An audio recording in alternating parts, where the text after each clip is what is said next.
আমার নাম মিনহাজ। আমার বাড়ি বগুড়া জেলার ধনুক থানার একটি গ্রামে।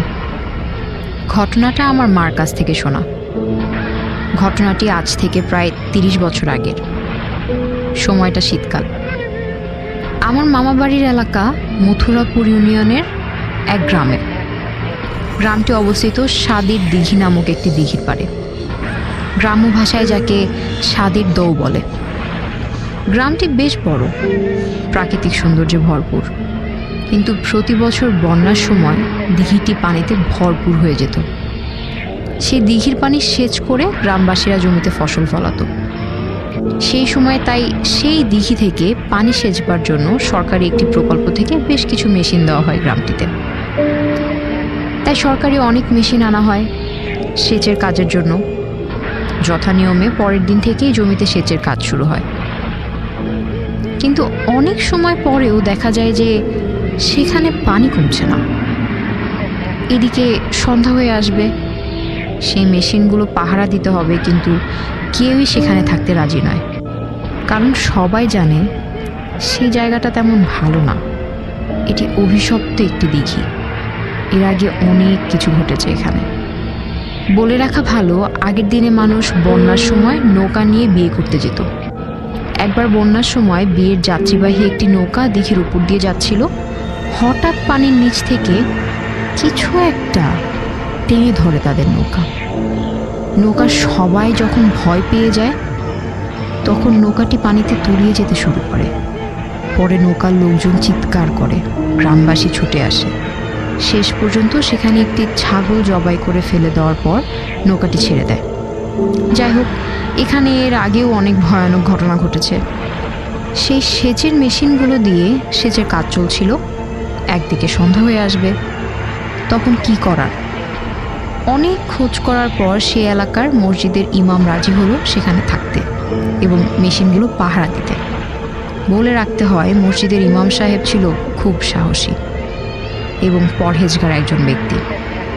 সন্ধ্যায় ইমাম সাহেবের থাকার জন্য দিঘির পাড়ে একটি ছনের ঘর তৈরি করে দেওয়া হলো।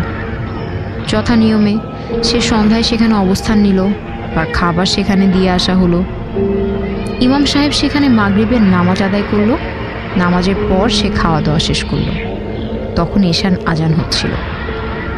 খাওয়া দাওয়া শেষে কিছুক্ষণ বিশ্রামের পর সে এশার নামাজের জন্য অজু করলো এবং নামাজ পড়তে শুরু করলো।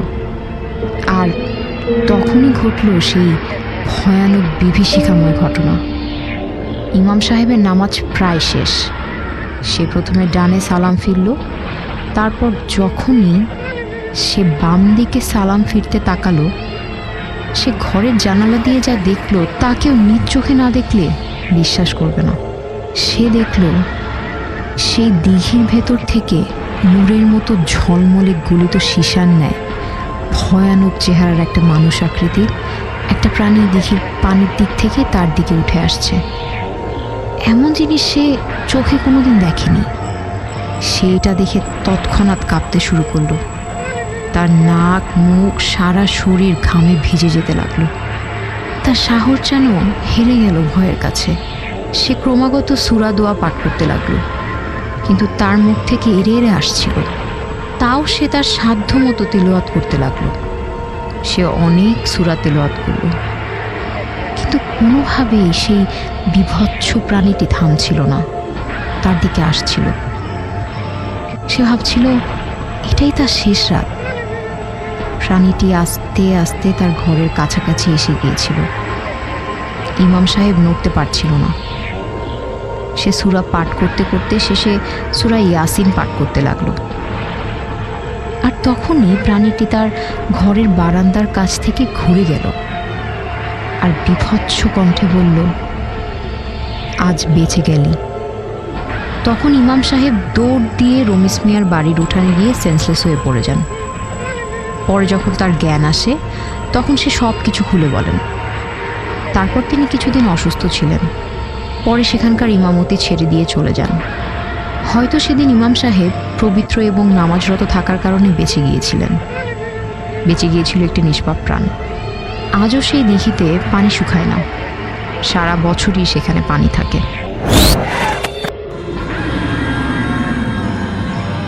আমি মোহাম্মদ ইকরাম, ঘটনাটি আমার নিজের সাথে ঘটে। ঘটনাটি 2018 সালের অক্টোবর মাসের 16 তারিখ রাতে ঘটে। আমি ঢাকায় থাকতাম আমার চাচাতো ভাই সামাদের সাথে। আমরা ঠিক করলাম আমরা গ্রামের বাড়ি যাব। আরও 2 বন্ধু জীবন, সোহিন সহ আমরা বাড়ির উদ্দেশ্য করে সদরঘাটে পৌঁছাই। আমরা 9টার লঞ্চে যাত্রা করি। আমাদের গ্রামের বাড়ি লক্ষ্মীপুর জেলায়। চাঁদপুর পৌঁছানোর পর সিএনজি করে আমরা লক্ষ্মীপুরে চলে আসি। প্রতিদিনের মতো এটাও একই রকম ছিল। সদরঘাট থেকে চাঁদপুর ঘাটে আমরা রাত প্রায় 1টার দিকে আসি। প্রথমত এটা বলে রাখি, চাঁদপুর থেকে রায়পুর সড়কে ডাকাতি হয় অনেক। ওই কারণে 4-5টা সিএনজি একসাথে রওনা দেয়। আমরা 4 জন থাকায় আমরা একটা সিএনজি নিয়ে আর কারোর জন্য অপেক্ষা না করেই রওনা দিই। যেহেতু আমাদের কাছে জামা কাপড় আছে শুধু, লাস্ট ইয়ারে যেহেতু সড়কের কাজ হয়েছে, চাঁদপুর থেকে রায়পুর সড়কটি এখন অনেক ভালো। আমরা ভালোই যাচ্ছি। অনেক অন্ধকার, সামনে পিছনে কোনো গাড়ি নেই। এই সড়ক পথে অনেকগুলো স্পিড ব্রেকার আছে। কিছুক্ষণ পরপর গাড়ি স্লো হয়। ঘটনাটি শুরু হয় একটু পর থেকেই। লম্বা সড়ক, গভীর রাত। হঠাৎ আমাদের চোখে পড়ল দূরে একটা মহিলা দাঁড়িয়ে আছে সড়কের পাশেই। উনি হাত দিয়ে থামানোর জন্য সিগন্যাল দিচ্ছে। ডাকাত ভেবে আমরা ড্রাইভার মামাকে বলি, স্পিডেই চলুন, থামবেন না।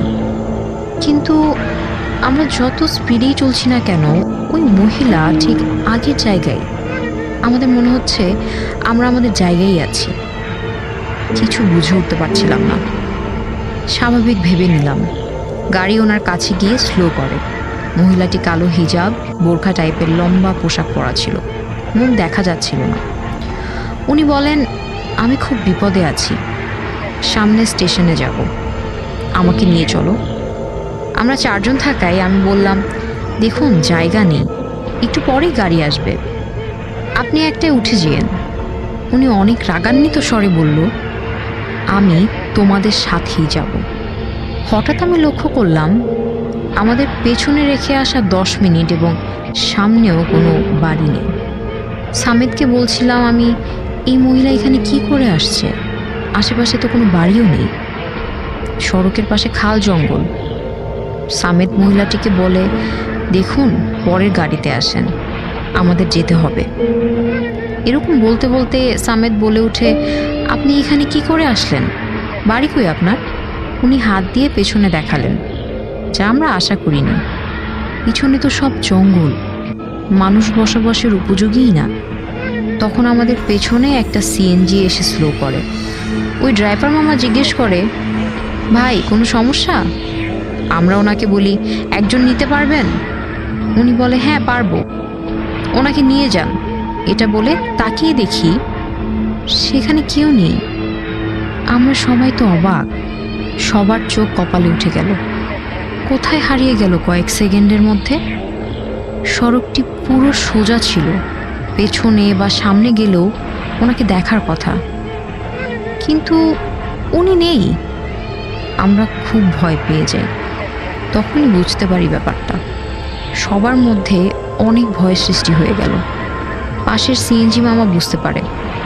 উনি বলে, ভাই চলেন। আমরা আবার যাত্রা শুরু করি। সবাই ভয়ে চুপ। মাঝে মাঝে বিড়ালের কান্নার শব্দ আসে। আমি ছিলাম একেবারে বাম সাইডে। আমার মনে হচ্ছে সেই জিনিসটা আমাদের সাথেই আছে। আমার যেদিকে চোখ যায় সেই অবয়ব মহিলাটি ভেসে ওঠে। ঘটনাটি এখানেই শেষ হলে পারত, কিন্তু এরপর থেকে শুরু হয় আসল সমস্যা। আমরা দেখতে পাই রাস্তা পার হচ্ছে একটা কালো বিড়াল এবং তার ধরন অনেক বড়। আমরা দেখে স্লো হয়ে যাই। সবাই সূরা দোয়া করতে থাকি। একটু দূরে যাওয়ার পর শুধু আমি শুনতে পাচ্ছি সেই অবয়বটি। সে বলছে, কোথায় যাস? আমাকে নিয়ে যা। আমি পুরো নার্ভাস হয়ে পড়ি, ঘামে পুরো ভিজে গেছি। আমি তখন আমার বন্ধু জীবনকে বললাম, তুই কিছু শুনছিস? ও আমার কথায় রিপ্লাই দিচ্ছে না। আমি আবারও বললাম, ওর কোনো রিয়্যাক্টই নেই। আমি ওর হাত টেনে ডাকলাম। ও আমার দিকে তাকিয়ে বলল, কি বলছিলি? আমি অবাক। তখন আমি বুঝতে পারলাম আমি যে বলছি তা থেকে কোনো শব্দ বের হচ্ছে না। আমি ওকে আবার বললাম, কিন্তু আমার গলা দিয়ে তো কোনো শব্দই বের হচ্ছে না।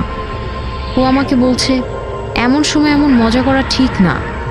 আমি ওকে বুঝাতে পারছিলাম না যে আমার সত্যি কথা আসছে না।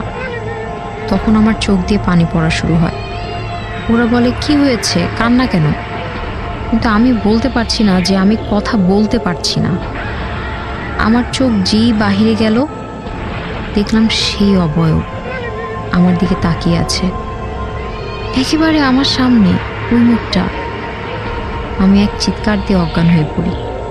চোখ খোলার পর দেখি আমার চাচাতো ভাইয়ের বাসায়। আমার গায়ে অনেক জ্বর। আমি অনেক দিন অসুস্থ থাকি।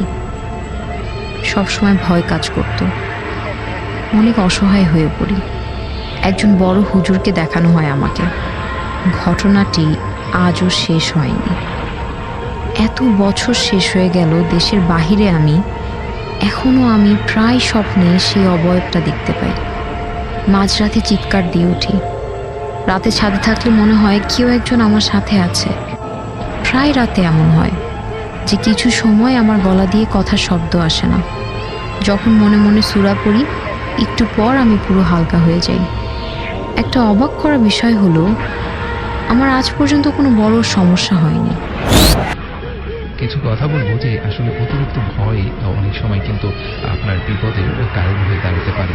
আপনি যদি বেশি ভয় পেয়ে নিজেকে বিপদে ফেলতে না চান, তো কিছু বিষয় আপনাকে খেয়াল রাখতে হয়। যেমনটা সন্ধ্যার পরে বা আমরা বলে থাকি যে মাগরিবের সময় পুকুর পাড় বা বাঁশঝাড়, তাল গাছ, বট গাছ, সুপারি গাছের আশেপাশে বা বিশেষ করে বাসার ছাদে একা কখনো যাবেন না, এবং একা গেলেও বাসার ছাদের একদমই পাশে বা কোনায় ঘেঁষে কখনো দাঁড়াবেন না। আপনার পাশে যদি দাঁড়ান, হয়তো বা কোনো একটা দুর্ঘটনা ঘটলেও ঘটতে পারে। হয়তো বা আপনি ভাবছেন যে আশেপাশে তেমন কোনো বাতাস নেই, কিন্তু যখন দুর্ঘটনাটা ঘটে তখন কিন্তু আচমকা একটা ঝড়ে বাতাস হতেই পারে। আর এরকমটা অনেক ঘটনাই ঘটেছে।